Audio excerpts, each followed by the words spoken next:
இயேசு கடல் மேலே நடக்க முடியும்னா நீரே ஆனால் நானும் இதன் மேலே நடக்க கட்டளையிடும் என்று சொன்னபோது வான் கூப்பிடுறாரு. அப்படியே பயப்புல இறங்கி கடல்ல வருது பாருங்க, சும்மா தரையில் நடந்த மாதிரி. ஹல்லேலூயா.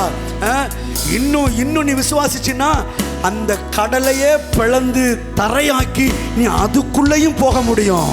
ஏன்னு கேட்டா ஒன்னே ஒண்ணுதான், நீங்களும் நானும் இயேசுவுக்கு சமம். இன்னும் சொல்லவா, தேவனுக்கு ஒப்பா இருக்கிறோம். இதை சொன்னாதான் கள்ளத்துக்கு தரிசின்றாங்க. கிடையாது. பைபிள் சொல்லுது, வேத வசனத்தை பெற்றுக்கொண்டவர்கள் தேவர்கள் என்று சொல்லி இருக்க சொல்லப்பட்ட வேத வாக்கு தவறாது இருக்க. அப்ப வேத வசனத்தை பெற்றுக்கொண்டவர்களாம் யாரா? கையை தட்டுங்க. நீங்கள் தேவர்கள். கைகளை தட்டுங்கன்றேன்.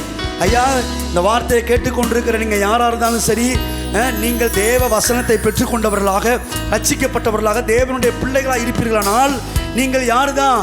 தேவர்கள். ஏன்னா நம்ம அப்பா யாரு? தேவன். கையை தட்டுங்க. ஹல்லேலூயா.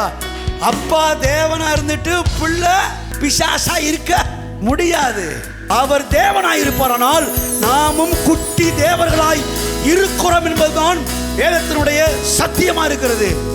அவர் பெரிய தேவன், நாமெல்லாம் அவருடைய பிள்ளைகளாகிய குட்டி தேவன்.